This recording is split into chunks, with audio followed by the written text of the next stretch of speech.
another opportunity to be on your screen again as we discuss something economical and talk about how we can handle our trade, handle our businesses, handle our services with a view to making a lot of profit and also contribute to the economy of Nigeria. And looking beyond Nigeria, global stage is also there for you to trade and make income. My name is Charity James and I welcome you to today's episode of the Profit Point Show, where we talk about businesses and of course some skills that you can go into and be independent by yourself. Today on the program we'll be starting with a sartorial segment because we want to tweak the program a little bit and start from the rear, and we want to do this because we want you to have a lot of information about this particular skill that we'll be talking about. So we'll go after this break, we'll start a sartorial segment which is specifically filtered towards having an independence on having a skill in the society. So we'll see you after the break.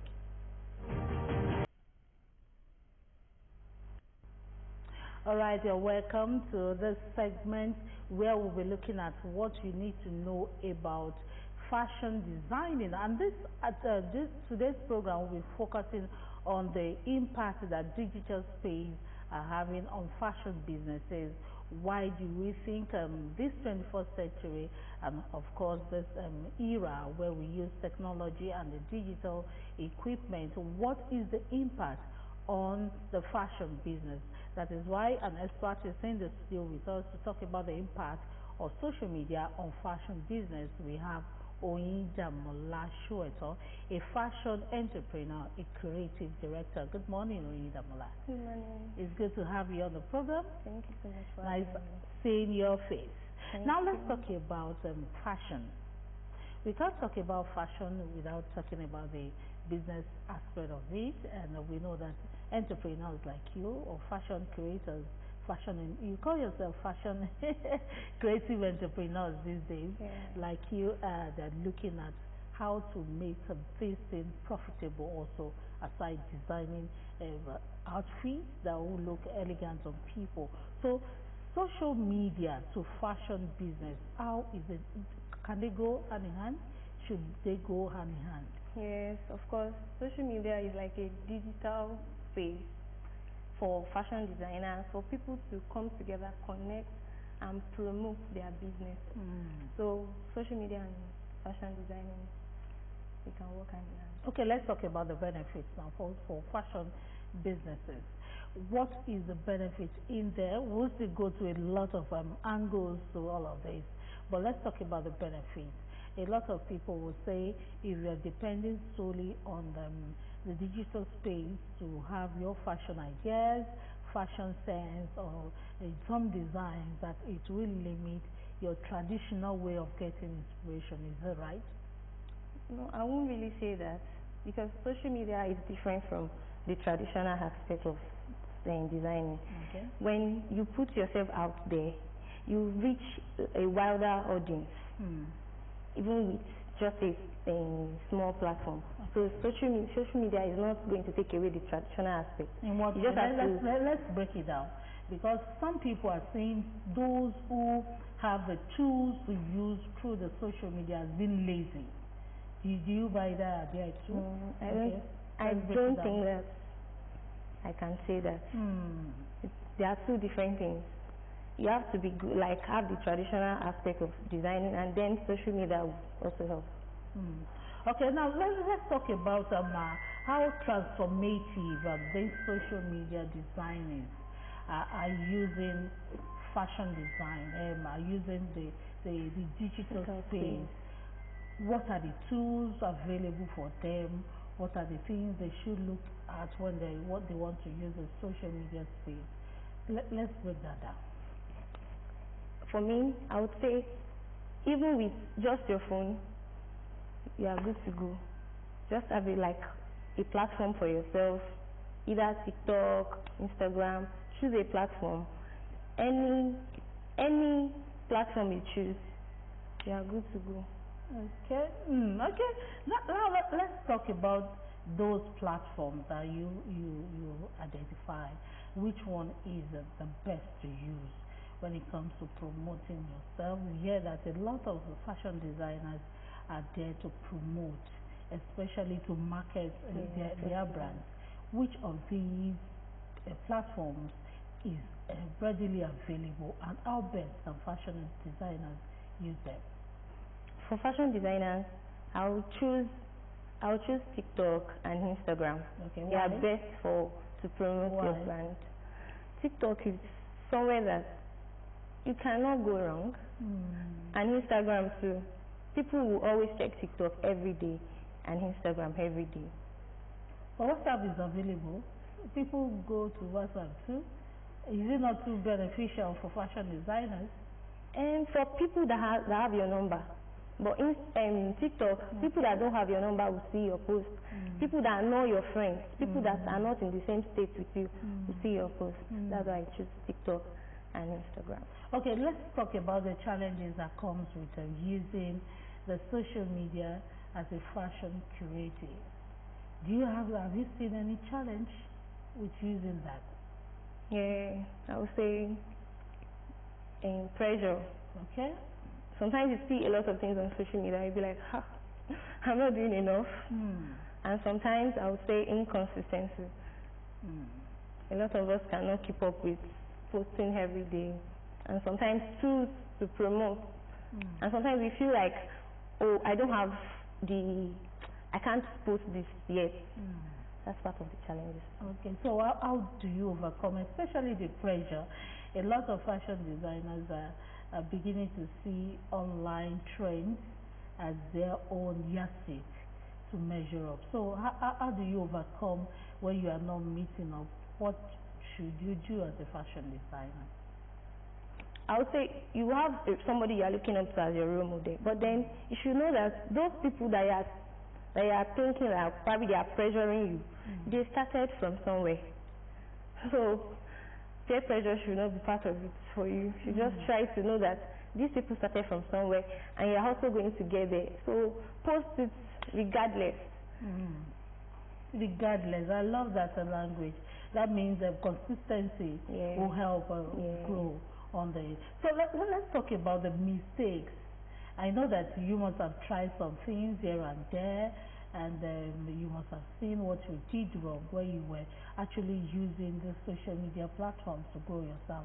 So what are the mistakes that you think of fashion entrepreneurs like you do when they are in the presence or in the space, the digital space? How can they correct those mistakes? What are the mistakes and how can they correct them? Thank you so much for that question. As fashion designer, I think one of the mistakes we make is copying each other. And again, another mistake we make is when you feel like this is not something you can post, and you are trying to put yourself back, you are not posting it, or you feel you are thinking about what people will say because this is what you still have, or this is what you can achieve, or this is what you can still do. So when you identify such mistakes, how do you now correct them? Focus on yourself and your brand. Okay. Even while you're trying to build your space on the digital space, try to focus on let people know that, okay, there is nothing they want to say. This girl, this is what she can do, and she's very good at it.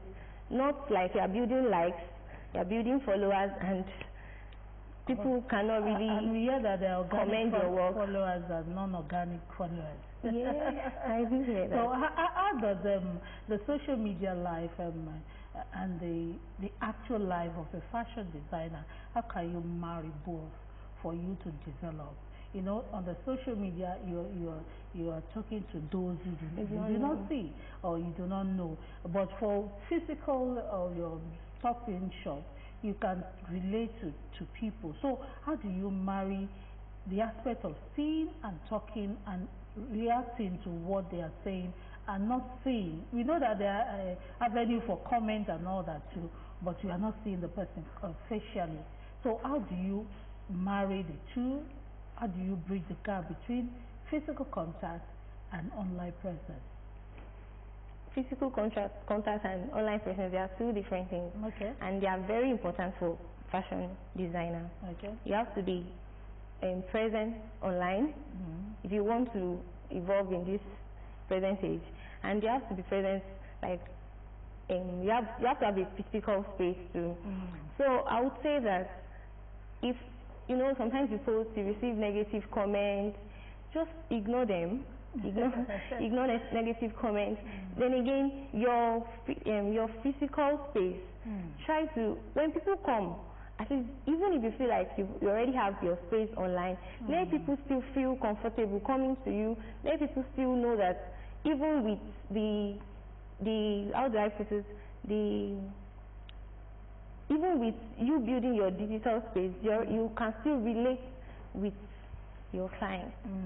So how do you relate with your clients? Because a lot of people will say they have these clients coming from the social media, and from there they become a very good customer to their brand.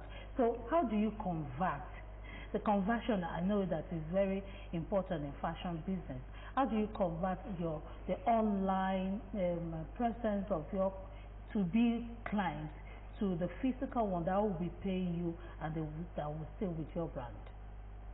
Conversion from being online to the physical is more or less like when you give at first, if you give somebody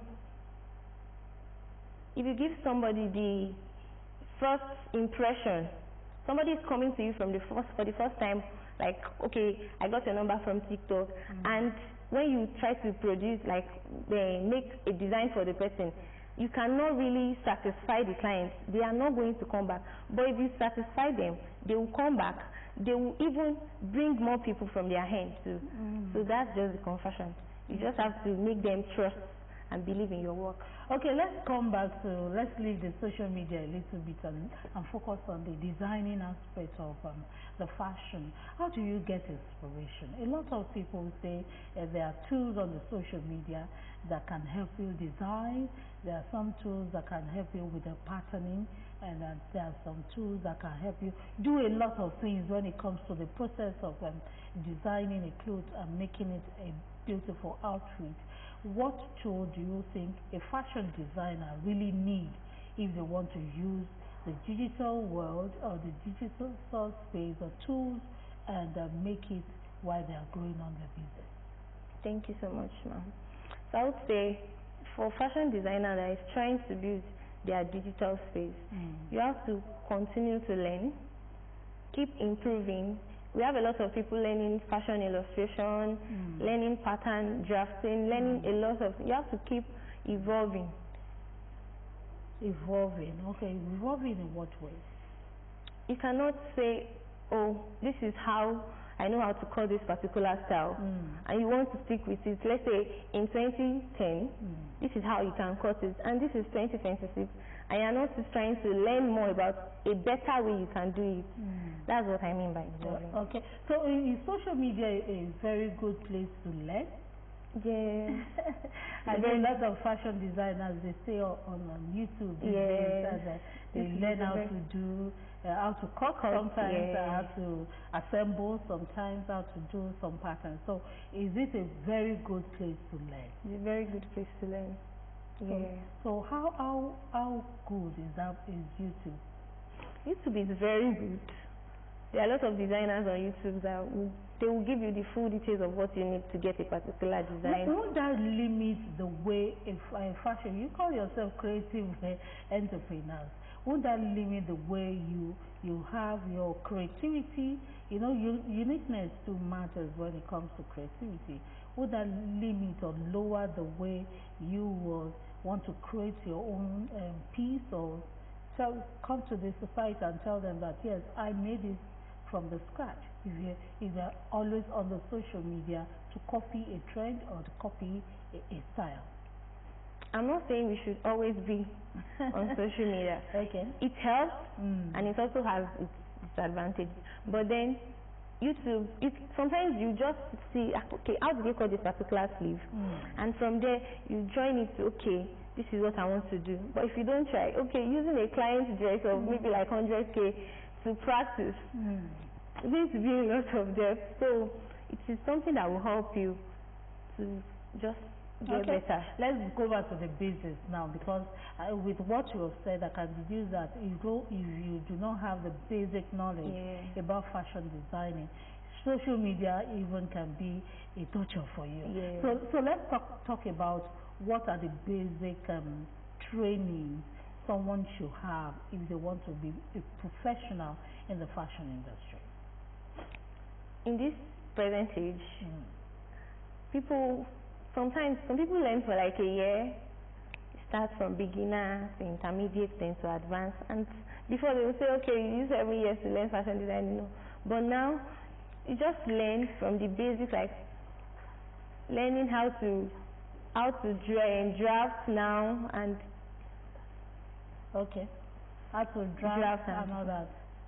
Now let's talk about the tools that you will be needing. If I am at this time and age, I want to come into fashion designing and want to learn, I want to know what is obtainable in your industry, what will you advise me to have first before coming into the industry to learn? For starters, I would just say, if you can afford an industrial machine, it's okay. But if you can't, a manual machine is like, start with a manual machine, no pressure.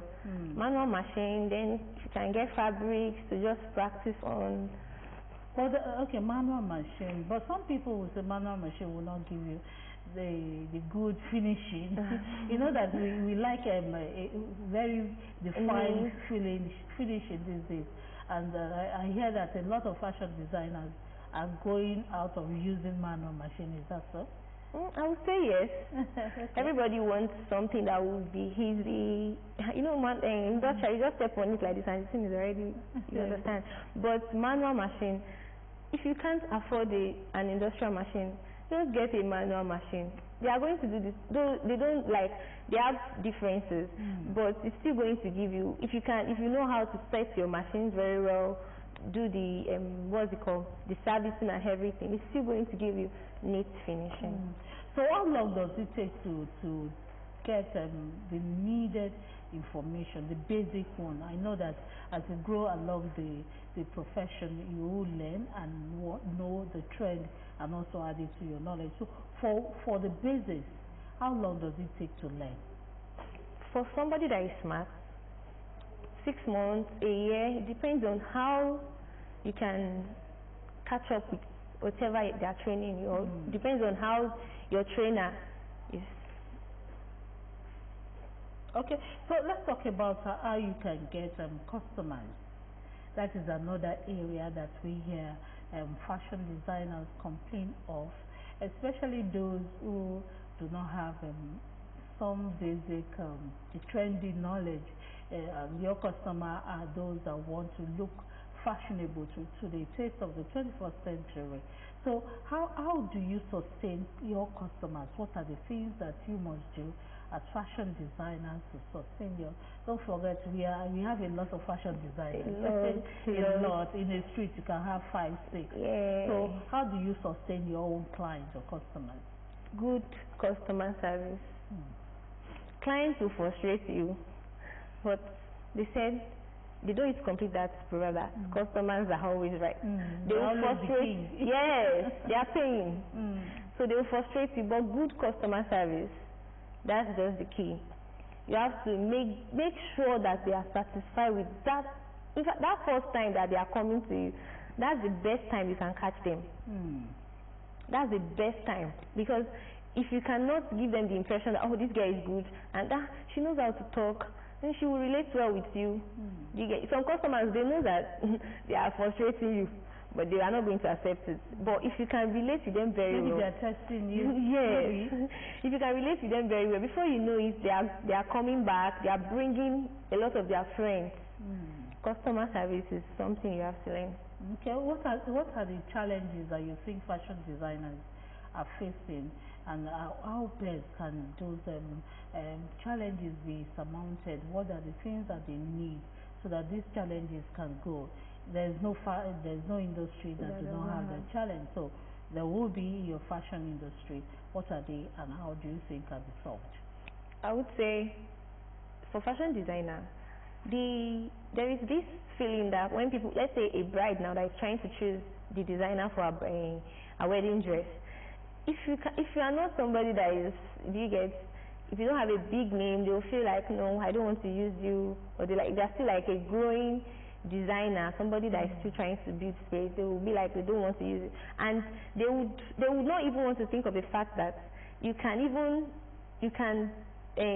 do something, you can give them what they want, but they will feel like, because you don't have a name, like your brand is not something they can relate with, they can post and tell people, okay, I got my dress from this particular person, and people will be like, oh, it's nice, and they're like, that's one thing, that's one of the challenges, looking down on growing designers. Yeah. So what are you doing about it in your industry? If it is a challenge, the young shall grow. So if the young fashion designers are not being looked towards their side, that are not looking towards them as someone that is growing, because we should look at the growing aspect of them. What have you been doing about that? That part, you have to keep improving. If you cannot really show them that, okay, this is who I am, this is what I can do, they cannot trust you. So you have to keep improving. And they used to say, I have a tutor that used to tell me that, show your learning process. Let them know that, oh, this is not the girl that you know yesterday. Okay. I've learned another thing. So that way they will know that, okay, you are not just like stagnant. Okay. You are trying to get better. And by the time you start showing them your design, okay, this is what I did last 2 years, this is what I did now, they'll be like, oh, you are getting better. I think there will be difference in your work, and before you know it. And I think that way to sustain your customers, too, because they will see you as someone who is learning more, and they will trust you with their fabric. Now let's talk about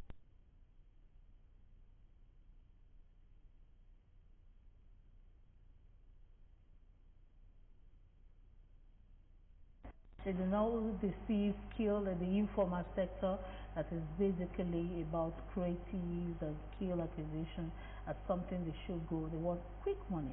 So what is your word of advice to them? You should get a trade. Even with your education, get a trade. I would say learning a trade is something I'm always grateful for. Like, because I started learning even before I gained admission. So it's something I'm always grateful for, because if there is nothing like just being on your own. I'm not saying like being lazy, being on your own, and like you have the right to make decision on your own that, okay, this is my money. Okay. There is nothing like, and there is no how you want to get quick money. If it's just like quick, before you know it, if you don't sweat to get that money, you will spend it anyhow. So they should get a trade. They should not think about, okay, I have designers that I look up to. They should not think about, I'm not this person, it's not worth it. You don't know where those people, they started from somewhere. So they should just keep learning, they should keep improving. They should try to get better at their skills. Yeah. Okay, that is the advice of Oyindamola Shueto, a fashion, a creative entrepreneur. I don't want to call you a fashion designer, because a lot of you do not want that name anymore. You were called tailors before. You don't even want that. So Oyindamola has been talking to us about the impact of social media on fashion businesses, and we know that social media is the in thing now, and a lot of professions are doing the best to key into the beneficial aspect of the social media. So we want to thank you so much, Oyindamola, for coming on the program. Thank you so much, ma'am. Thank you for your time and for your insight. Thank you. And that is all on the program, The Profit Point Show. Today we promise to bring you the full episode next week, Thursday, God willing, and by then we'll be having the business review segment and the sectorial segment intact. Now, before we go, don't forget that on OGTV we have some slots for you, and that slot is specifically for our clients to place their adverts or sponsor any of our program. If you want to do that, you should please call this number 08